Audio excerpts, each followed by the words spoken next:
नमस्ते एवरीवन, मेरा नाम जितेंद्र गुप्ता है और आप मेरा YouTube channel bank loan master देख रहे हैं। बेसिकली मेरी बैंक लोन की कंसल्टेंसी है दिल्ली में, और मैं इस वीडियो के माध्यम से और इस चैनल के माध्यम से आपकी जो भी लोन से रिलेटेड क्वेरीज़ हैं उसको आंसर देने का प्रयास करूँगा।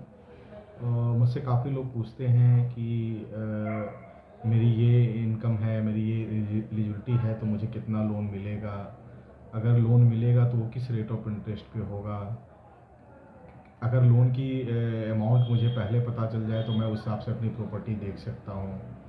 कई लोगों के higher loan rate of interest पे चलते हैं, उनको रीअरेंज करना होता है अकॉर्डिंग टू द बेस्ट जो भी रेट्स अवेलेबल हैं।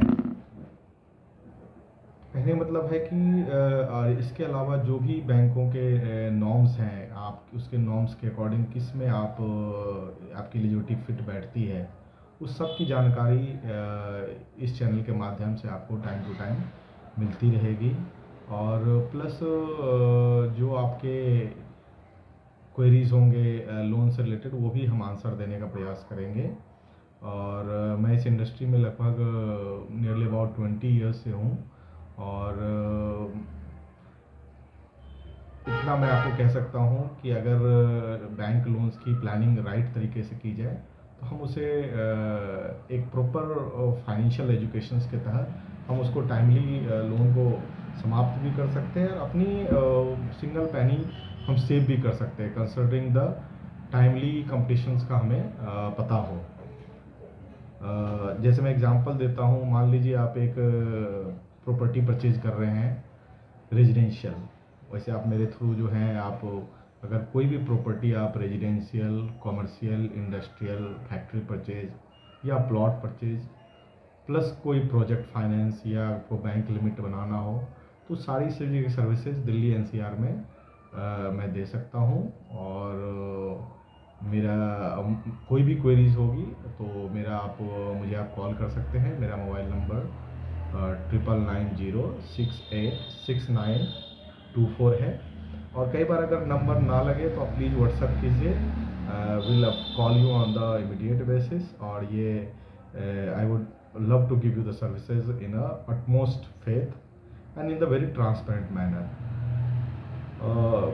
एक चीज़ मैं और बताऊंगा, ड्यूरिंग अगर आप मेरे चैनल पे जाएंगे तो मैंने काफ़ी सारे कस्टमरों के फीडबैक शेयर किए हैं जो written feedbacks with the data oriented हैं, और टाइम टू टाइम मैं शेयर भी करता रहूँगा, जिससे आप कस्टमर के फीडबैक भी देख सकते हैं अबाउट हमारी सर्विसेज से। और most importantly these are the written feedback from the customer side. And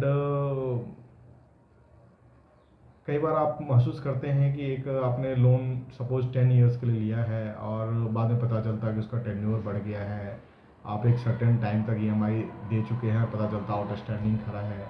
तो मैं आपको ये भी बताऊंगा कि कैसे इसे टाइमली मैनर में हमें लोन को ईएमआई कंप्लीट फिनिश करनी है, या कैसे हम टेन्योर को रिड्यूस कर सकते हैं छोटी छोटी हैबिट से, कैसे हम एक जो भी मार्केट में बेस्ट रेट्स हैं उसके हिसाब से हम अपनी ईएमआईज़ को कंट्रोल में ला सकते हैं।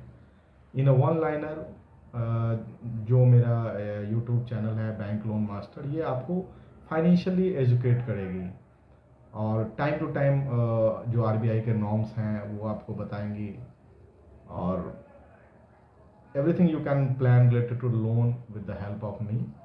एंड आज हम डिस्कस करेंगे होम लोन की।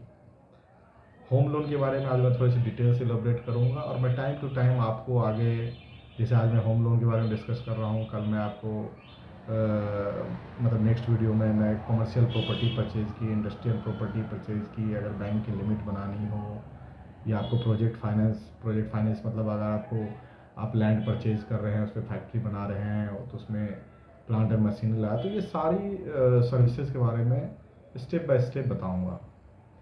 तो आज हम होम लोन में कुछ बेसिक टिप्स डिस्कस कर लेते हैं। सपोज़ आपने एक होम लोन आप लेना चाह रहे हैं, और मान लीजिए उसके एग्जांपल के तौर में उसके प्रॉपर्टी की वैल्यू 1 CR है और मार्केट वैल्यू है, and registry value is may be 70 to 80 lakhs, depends on the circle rate और depends on the as per the norms. तो आपको कितना लोन मिलेगा और कितने लोन से आपका काम चलेगा। कई लोग मुझे कहते हैं कि जी मुझे लोन अमाउंट का रजिस्ट्री अमाउंट का 80% दिला दीजिए। कई लोग कहते हैं कि मुझे रजिस्ट्री अमाउंट का 100% चाहिए ताकि मेरे अकॉर्डिंग टू माय बजट। तो मेरा यहाँ मैं आपको बैंक के रूल्स की बात करूँ, यहाँ रूल सिंपल है कि आप रजिस्ट्री वैल्यू का केस टू केस कहीं पे 80% और कहीं पे 90% आप ले सकते हैं। इसके ऊपर जो भी अमाउंट मिलता है, प्लीज़ नोट, टोटल अमाउंट जो है वो मार्केट वैल्यू के, उस प्रॉपर्टी के मार्केट वैल्यू से 70% से ज़्यादा नहीं होना चाहिए। तो मान लीजिए हमने 80 to 90% आपको रजिस्ट्री के लिए दे दिया, बाकी जो अमाउंट बना वो हमने आपको F&F के रूप में दे दिया, और ताकि आपको एक जो भी आपका बजट है उसके अकॉर्डिंग आपको पैसे मिल गए। और जब आपने होम लोन ले लिया तो आप वो जब उसकी EMI दे रहे हैं, अगर उसकी EMI मान लीजिए लेट्स एग्जाम्पल कि आपने 20 साल की EMI ऑप्ट किया है और आप वो हर मंथ EMI दे रहे हैं, तो मेरी रिक्वेस्ट ये है कि कोशिश करें कि एक साल में कम से कम 2 EMI बैंक को एडवांस दें। अगर मान लीजिए साल में 12 EMI दे रहे हैं, अगर आप 14 EMI देते हैं तो वो आपके टेन्योर को काफ़ी रिड्यूस करेगा। और आप देखेंगे कि इस तरीके से आपकी लोन मान लीजिए 20 साल का है तो वो धीरे धीरे टेन्योर कम होता जाएगा, क्योंकि शुरू में इंटरेस्ट पार्ट ज़्यादा होता है और प्रिंसिपल पार्ट कम होता है। तो मेरी रिक्वेस्ट ये है कि इस तरह की आप step by step financial planning करें और पार्ट पेमेंट पे फोकस करें। मान लीजिए कभी आपके पास एक सर्टेन अमाउंट आया जो आपके पास लग रहा है कि ये हमें लोन में डालना चाहिए, तो वो आपको टेन्योर रिड्यूस कर देगा and it will give you your good financial planning. And apart from this, अगर आप कोई बजट बना रहे हैं तो पहले बैंक से प्री अप्रूवल ले सकते हैं होम लोन में। इससे क्या होगा कि जब आप प्रॉपर्टी सर्च करेंगे तो आपको पता होगा कि बैंक मुझे इतना लोन दे सकती है, सब्जेक्ट टू उस प्रॉपर्टी के लीगल एंड टेक्निकल्स के लिए। हर बैंकों की पॉलिसीज़ एंड लोन स्ट्रक्चर में थोड़ी बहुत फ्लेक्सिबिलिटीज़ रहती है, और मेरा रोल वही है कि अगर आपकी किसी भी तरह की after evaluation of your documents and all मैं आपको सजेस्ट कर सकूं कि ये लोन सर इस जगह से इस टर्म कंडीशंस पे बेटर रहेगा, तो so that you will not get surprise and in a long run you will be happy to with your decisions and with my consultancy. And आज के लिए इतना ही। थैंक यू एंड जय माता दी।